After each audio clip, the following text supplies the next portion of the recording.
Shalom jemaat Tuhan, khususnya para kaum muda yang dewasa. Saat ini kita bersyukur kita akan bertemu dengan seseorang yang luar biasa, seorang aktivis yang malang melintang baik di dunia pelayanan maupun di dunia bisnis. Ya, kita akan segera bertemu beliau, kita akan mendengar cerita beliau, kisah dari muda hingga saat ini. Ada cukup banyak cerita menarik dari beliau. Baik, kita undang Kak Wida. Ya. Halo, shalom. Shalom, shalom Kak Wida. Shalom. Apa kabar? Sehat? Baik Pak, sehat luar biasa. Puji Tuhan, ya. Baik, kita mulai dari nama dulu nih, ya.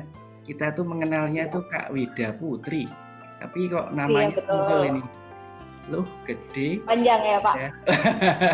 Bisa dijelasin nih, mungkin lengkapnya gimana nih? Jadi kalau nama lengkap itu karena saya orang Bali, jadi pakai nama Bali, di depannya Loh Gede. Yeah. Kalau lengkapnya Loh Gede, Wida Rukma Indra Pramana Putri. Panjang banget ya, susah kalau ujian Pak. Loh Gede, Wida Rukma Indra Pramana Putri. Indra Pramana Putri. Oh, putrinya dari iya, situ betul. Ya, Wida Putri betul. Itu ya. Biar singkat ya Pak. Wah, ini kalau zaman dulu ada tes UMPTN itu nulisnya kelamaan ini ya. Iya Pak, nggak cukup waktunya Pak saya kalau ngelikerin nama. Kalau dulu ujian pakai nama siapa singkatnya?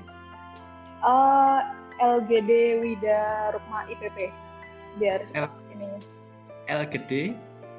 LGD Wida Rukma IPP. Waduh, oke. Ya. Singkat semua pokoknya. Oke, kalau dari nama ini asli Bali ya? Iya betul Pak, saya asli Bali. Dari Bali ya, oke.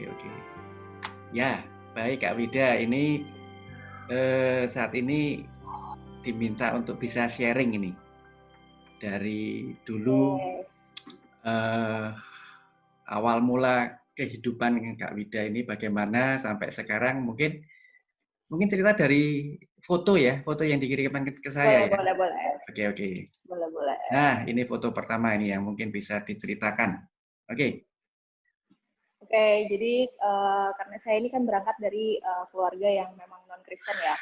Semua keluarga saya beragama Hindu. Saya lahir dan besar di Bali. Ya. Jadi saya berpindah ke Kristen itu memang sendiri. Gitu. Jadi kalau dulu namanya orang Bali mesti wajib itu minimal bisa nari gitu. Karena kan setiap upacara itu pasti harus ada tarian gitu. Nah, makanya dari kecil, dari TK kurang lebih itu saya udah berkecimpung di dunia tari gitu. Dari kelas berapa itu? TK Pak, TK sekitar usia 4 tahun. Saya TK-nya kecepatan soalnya. Itu udah masuk. 4 tahun saya masuk TK. Ya. Itu jadi itu udah berkecimpung di dunia tari, ikut kompetisi lokal juga dari zaman kecil. Terus udah mulai gede, udah beranjak remaja, udah mulai ribet sama sekolah.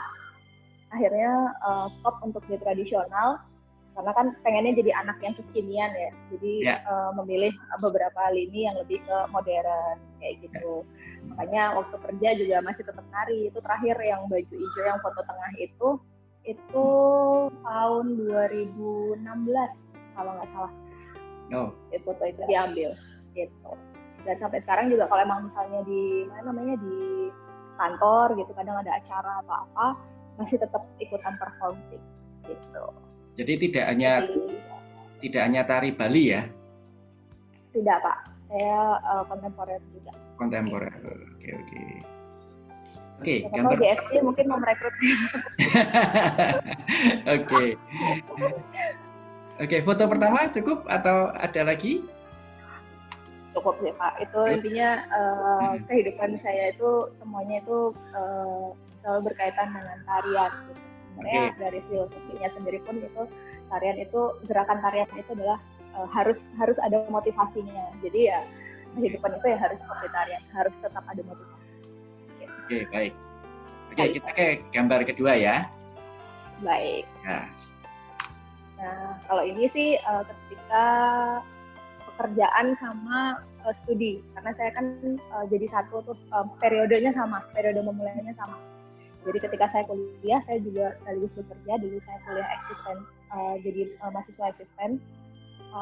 Ekstensi mahasiswa ekstensi, jadi kuliahnya malam, after kerja itu saya kuliah. Ya emang sih kuliahnya endingnya nggak kelar, jadi stuck di skripsi yang mestinya dilanjutin dikit lagi, tapi saya berpindah ke Jogja. Gitu. Jadi emang dari dulu saya udah banci tampil sih Pak, dari kecilnya banci tampil. Ya. Jadi setiap event itu saya pasti ada gitu, waktu di kampus maupun tempat kerja, setiap event pasti saya ada gitu. Dunia panggung sudah bukan hal yang asing ya? Iya, makanya kadang suka apa aja gitu, ya udah ayo gitu, jadi lebih mudah. Oke, kita ke gambar yang ketiga ya. Ini ada 100 gambar ya nanti ya? 1000 Pak kayaknya. Oke, ini tentang friendship gimana nih?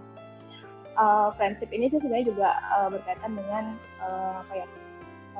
journey-nya saya di pelayanan juga salah satunya. Gitu. Karena di sini kan saya ada friendship yang foto yang kiri itu adalah orang-orang yang ada buat saya dari masa-masa, ya bisa dibilang masa-masa kita baru mulai mengenal kehidupan yang sesungguhnya ya, baru bisa memahami mana yang betul, mana yang salah. Mereka itu teman saya sejak saya SMP. Nah ada satu lagi, cuma fotonya nggak ada. Kita tuh kemana-mana berempat, jadi sampai detik ini pun kita masih saling saling bertukar cerita kayak gitu, lagi ada masalah apa curhat. Nah mereka ini yang memang betul-betul ada dalam setiap tumbuh kembang saya lah sampai detik ini gitu. Nah, terus kalau untuk yang foto satunya itu foto teman-teman di KDM tuh yang yang sering saya sering saya ajak kumpul lah gitu. Dan kami di pelayan ini sih saya merasa menemukan keluarga baru gitu. Jadi tidak hanya pertemanan yang sekedar pertemanan, kemudian di luar udah gitu, kalau nggak ngumpul, nggak ada persekutuan terus udah hilang aja gitu, terus nanti ketemu lagi pas persekutuan doang gitu, itu enggak. Tapi saya temukan di teman-teman ini di mana kita bisa kita seperti saudara gitu. Jadi di saat seperti apapun kita saling support, jadi nggak pas senangnya aja. Ketika kita susah, ketika kita bingung, galau, udah tuh tinggal ngechat, doain dong apa yang kayak gitu-gitu. Jadi perhatian kecil itu saya dapatkan dari mereka. Gitu. Dan bahkan mereka ini nih lebih dekat dari saudara kandung saya sendiri. Wes, melebihi. Lebih karena bisa lost kan Pak ceritanya gitu. Gitu sih. Oke. Kemudian nih gambar keempat ya. Nah, ini support system. Wah, ini kayak bisnis aja nih. MLM Pak nanti Pak. MLM ya. Gimana? Ceritanya gimana? Jadi support system ini adalah orang-orang yang betul-betul di circle saya gitu, yang bertalian darah sama saya. Ada kakek nenek, kemudian orang tua dan juga adik-adik saya. Jadi kenapa saya sebut mereka support system? Karena mereka itu memang kadang terlihat seperti acuh tak acuh, kayak nggak peduli, tapi mereka selalu ada di situ gitu. Mereka memperhatikan. Mungkin tidak bisa terjun langsung, namun mereka tetap ada. Dan yang membuat saya menyebut mereka sebagai support system adalah ketika mereka menghormati semua apapun pilihan hidup saya, kayak gitu. Ya inilah love in diversity. Kita emang beda gitu, secara religion kita beda, secara iman kita berbeda. Tapi mereka tetap menghormati apa jalan yang saya pilih seperti itu. Oke. Itu kakek nenek ya? Iya, itu kakek nenek. Jadi saya kecilnya dulu sama mereka Pak, jadi tidak sama orang tua. Oh gitu. Jadi kurang lebih saya yang sekarang ini tuh 70%-nya itu adalah hasil didikan mereka, 30%-nya dari orang tua saya. Saya ikut orang tua saya itu ketika SMA malah. Gitu. Okay. Jadi sebelumnya sama mereka.